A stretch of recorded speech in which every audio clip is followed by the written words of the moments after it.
Walk into any bike shop today and try to buy a new road bike with rim brakes. Go on, you'll struggle. The wall is a sea of disc brake machines, calipers gone, silver rotors glinting at every hub. And if you'd walked into that same shop just over a decade ago, you'd have seen almost the exact opposite. Rim brakes everywhere, discs nowhere. Road cycling spent more than 100 years clamping pads onto the sides of a wheel, and then, in the space of a few short years, it tore that up and started again. That is one of the fastest, most complete technology takeovers in the history of the sport. So here is the question worth asking before you spend your money. Did road bikes switch to disc brakes because discs genuinely stop you better, or because the industry needed something new to sell? And when the dust settled, who quietly lost out? Because somebody did. Let's start with the belief, because it's almost universal now. Ask a rider why discs won, and they'll tell you, without hesitation, that discs simply stop you faster. It's treated as obvious. It's printed between the lines of every brochure. And it is, for the most part, wrong. Not completely wrong, but wrong in a way that matters, because it's selling the weakest version of a case that's actually much stronger somewhere else. To understand why, we have to talk about what actually stops a bicycle, and it isn't only the brake. Think about what happens when you grab a handful of brake on dry tarmac. The brake clamps down, the wheel slows, and then one of two things limits you. Either the tire loses grip and skids, or your weight pitches forward so hard that the rear wheel lifts and you're about to go over the bars. In the dry, on a good tire, a decent rim brake already has more than enough power to reach that limit. It can lock the wheel. It can send you over the front. The bottleneck, in the dry, is almost never the brake. It's the tire and its physics. Which means the dramatic claim that discs give you shorter stopping distances in the dry mostly evaporates for a competent rider. Both brakes can already reach the edge of what the tire allows. So if that's the headline reason you've been given to switch, you've been handed the least honest part of the story. But now change the weather. Now it's raining, and this is where the ground shifts completely.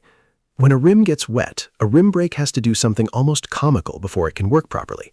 The pads have to squeegee the water off the rim first, and only then does the braking really bite. There's a lag, a horrible moment of nothing, followed by grab. On a long, wet descent, that inconsistency is genuinely unnerving and genuinely dangerous. A disc brake doesn't care nearly as much. The rotor is small, it sheds water fast, and the braking stays consistent and predictable, whether it's dry, damp, or pouring. This is the real advantage. Not raw, dry power. Consistency. Wet weather bite. The confidence that when you pull the lever, the same thing happens every single time. For anyone who rides year-round, anyone in a wet climate, anyone heavier, anyone descending real mountains, that is not marketing. That is a safety benefit you can feel. There's something else that hides inside that word consistency, and it's worth slowing down on because it's the part experienced riders feel long before they can explain it. It's called modulation. Modulation is the fine control you have between doing nothing and locking the wheel. A crude brake is a switch, off, then suddenly everything. A brake with good modulation is a dial, and you can live anywhere on that dial, feathering exactly the amount of slowing you want. A good hydraulic disc gives you that dial in a way that's hard to match, and it does it with almost no effort at the lever. Now think about who that helps most. The nervous descender hovering on the brakes into a wet corner, terrified of grabbing too much. That light, precise, effortless control isn't a luxury. It genuinely lowers the chance of a mistake at exactly the moment a mistake is most costly. And that, far more than any stopping distance number, is the quiet human reason discs win people over the first time they really ride them in anger. There's a second real problem discs solved, and it's a subtle one. For years, riders wanted the aerodynamic and weight benefits of carbon wheels, but on a rim brake bike, the rim is the braking surface, and braking generates heat. On a long descent, all that friction heat pours into the carbon rim, and carbon and heat have a difficult relationship. It raised genuine concerns about consistency and, at the extreme, failure. Discs quietly made that whole problem disappear because the heat now goes into a dedicated steel rotor at the hub, and the rim is free to just be a rim. Free to be wider, free to be more aerodynamic, free to be built around a fat, comfortable, fast-rolling tire without a brake track getting in the way. So discs didn't just brake differently, they unlocked a whole generation of wheel and tire design. That is a real engineering gift, and it's a big part of why the industry moved.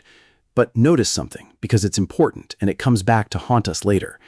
That same freedom came at a structural price the buyer never sees on the shop floor. Once braking moves to the hub, the wheel has to handle all that twisting force right at its center, which changes how the spokes are tensioned and often changes the dish of the wheel, the way it sits between the hub flanges.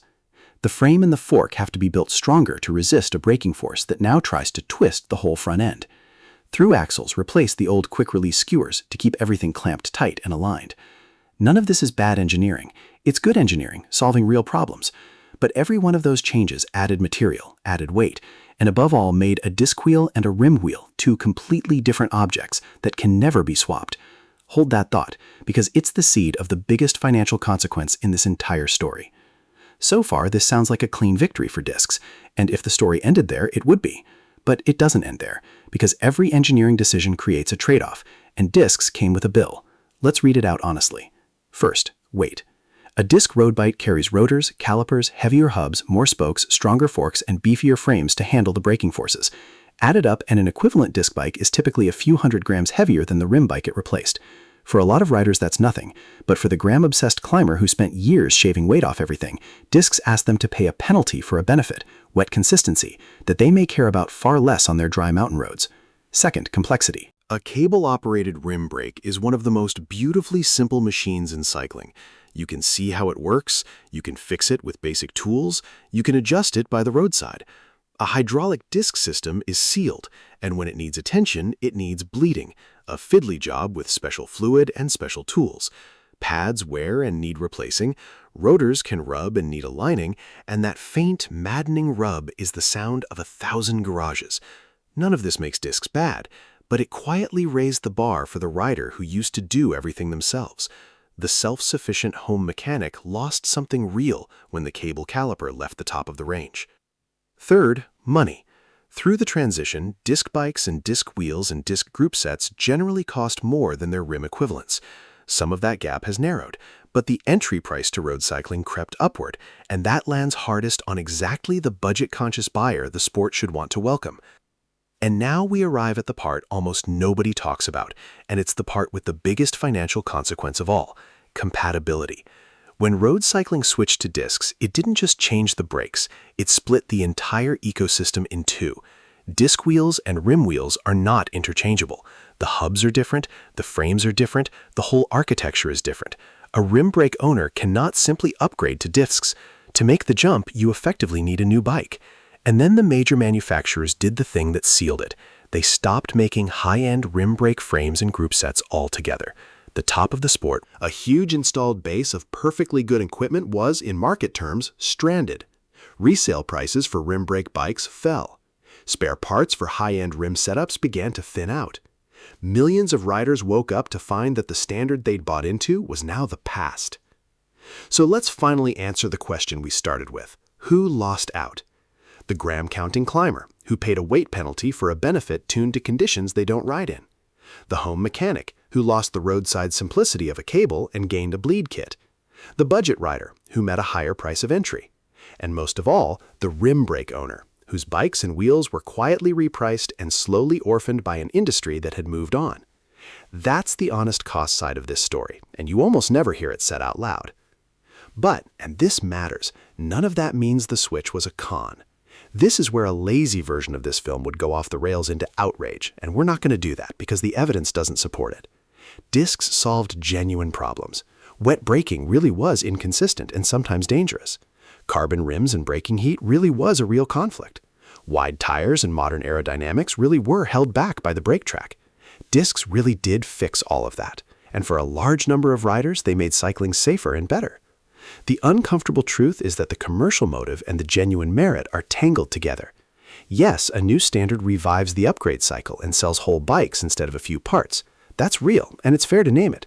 But it sits right alongside real engineering that made real bikes better. Both things are true at once, and anyone who tells you it was purely a scam or purely pure progress is flattening a story that's more interesting than that. So how should you actually buy today? Let's make it useful.